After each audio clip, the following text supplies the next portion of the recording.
Letter from L.H. Tenney to his mother and sisters. Oak Grove, Alabama, Sunday, P.M., April 1, 1866.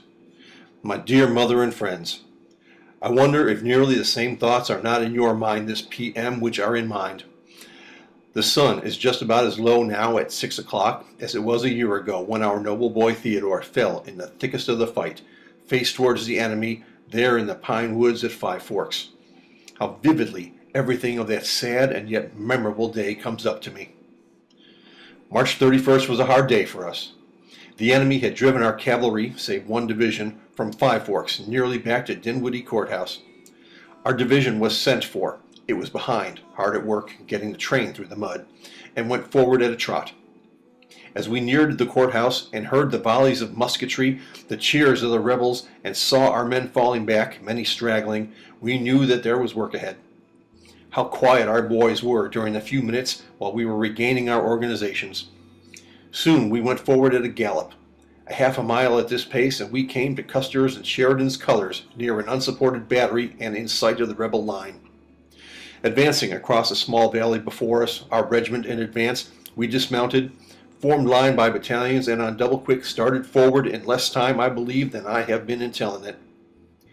The brave Custer, with staff and orderlies, colors flying, went forward with us. We gave one second Ohio yell, perhaps a little more faintly than at other times, for the prospect looked dark, and other regiments took it up. The rebel line faced about, but those stragglers left hurriedly, marched slowly. I was afraid. We were within range. It seemed the only thing to do, for we were too few to form a line and hold our position. Another charge was ordered. The division colors were not behind. We had hardly started again with a yell than that rebel line, Pickett's division of infantry in our front, faced about, fired a volley, and came forward on the double quick. My horse had been shot, and I had taken position behind a tree. Theed was a short distance behind me. How well I remember how he exclaimed, "Oh, what makes them run?" And then Lumen, come, our men are falling back, we'll get captured. And how closely he kept by me, always following me, as I went slowly through the edge of the woods, my lungs troubling me. The sun had gone down, and darkness came when we regained the ground where we had dismounted. We threw up rail breastworks and waited for the rebels. They were cautious.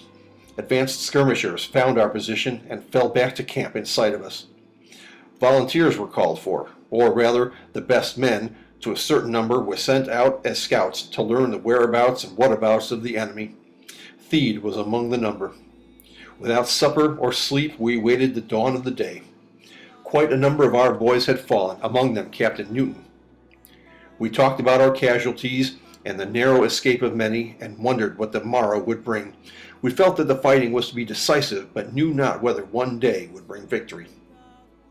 Occasional shots were fired by skirmishers. Morning came.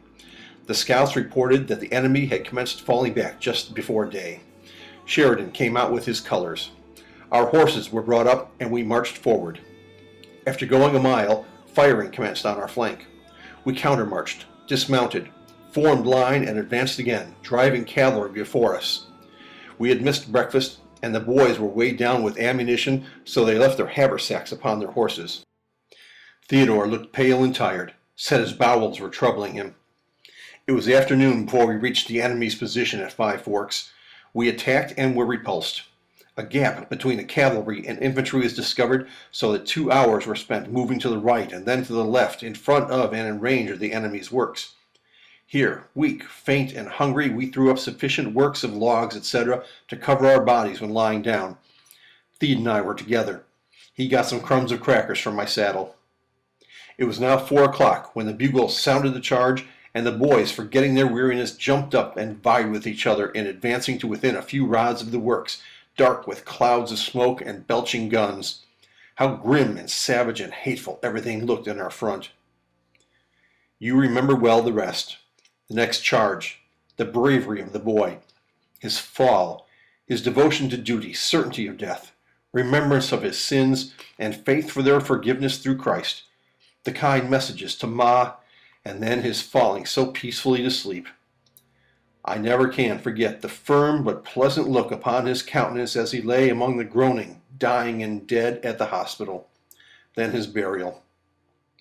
I thanked God that his brothers could be with him in his last moments and lay his remains away to rest till the final trumpet call. My thoughts were sad as I groped my way through the dark wood to our camp. I thought particularly of the morning at home. I knew that you would be sad to feel that the boy should be taken in his youth, the hope of his mother and joy of his friends, and yet I felt that you would inwardly thank God that his death had brought glory to him and freedom to men. The dearer he was to his friends, the brighter his hopes, the greater the sacrifice was in the eyes of God.